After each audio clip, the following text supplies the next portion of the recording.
Welcome to Uncaged Zootours.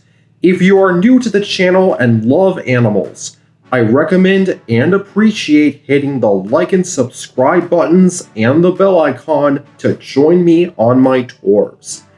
My friends, welcome back to one of the world's greatest aquariums, the Georgia Aquarium. My name is Jacob Fiveash, and I'll be your guide. To recap, we saw the world-famous ocean voyager, the Dolphin Coast, the Cold Water Quest, and their newest edition, Sharks, Predators of the Deep. Our next stop at this groundbreaking aquarium is the Tropical Diver. The Tropical Diver opened with most of the Georgia Aquarium in 2005.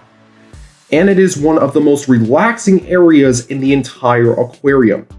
Besides, it perfectly showcases the world's many coral reefs. We'll meet some animals I talked about a while ago, along with one of the world's greatest living reefs. So let's get our scuba gear on and dive right in. Our first stop is the Volcano Island. It doesn't feel very hot, but it's still full of life, such as the longhorn cowfish, which can't produce milk, French angelfish, yellow tanks, and a stars and stripes puffer.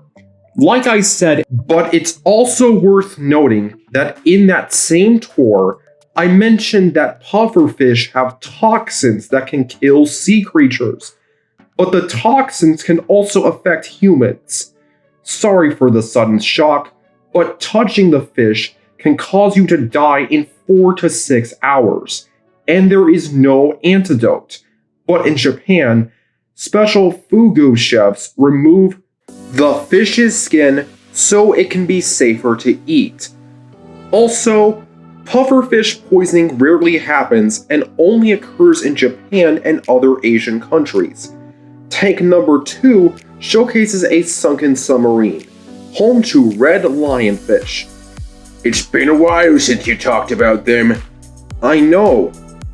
The last time I talked about them was in my Primate South America tour, but as I said in that episode, they have venomous spines that aren't deadly to humans. However, lionfish will use their spines when they feel threatened so they can't be eaten. I also mentioned that lionfish are an invasive species. Lionfish were first reported in Florida, Bermuda, and North Carolina in 1990. But the first documented release happened in 1992.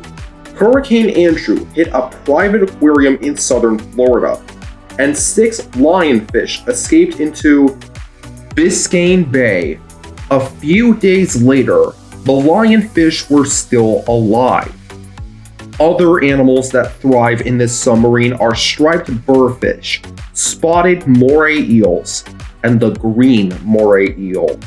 Even though they are green moray eels are blue, but they have a slimy yellow coat that not only makes them appear green. The slime helps the eel squeeze through tight spaces and protects the eel against parasites.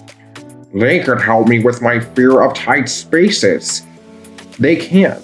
Moray eels have a bad reputation as dangerous sea creatures, but they only bite when someone disturbs them. The next 2 tanks showcase the relaxing world of jellyfish. There are spotted jellies from Australia. And the beautiful but dangerous theme continues with Pacific sea nettles. I mentioned before that jellyfish are cnidarians. By the way, jellyfish can't produce jelly, but they can still sting. Jellyfish have tiny stinging cells in their tentacles that stun prey before quickly digesting their food.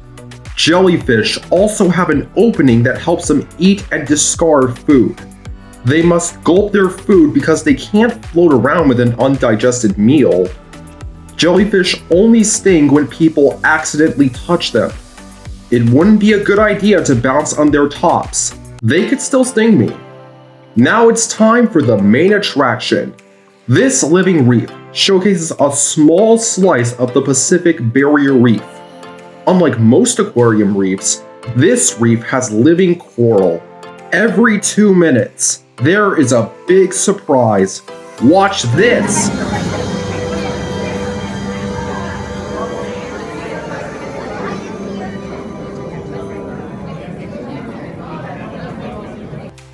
All that water gets dumped into the tank to create a wave of literal excitement.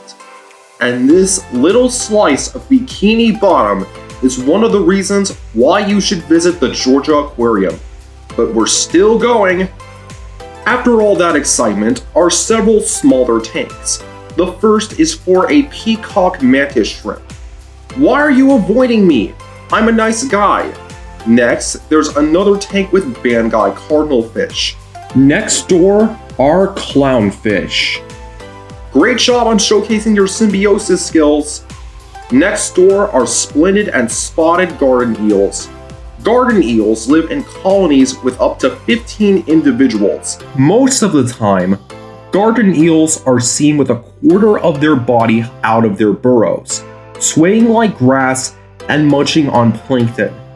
If they're disturbed, garden eels hide tail first in their burrows. Garden eels were discovered when scuba diving became popular. The last tank showcases a shipwreck, but the only animal cooperating is the blue-headed wrasse. Wrasses are like the oxpeckers of the ocean. They eat parasites from other animals like eels, groupers, and snappers. In return, the animal will give them a nice and relaxing ride. And with those symbiotic facts, our deep sea adventure ends.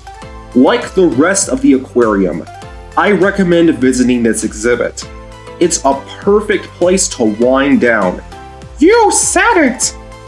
But we still need to finish visiting America's greatest aquarium.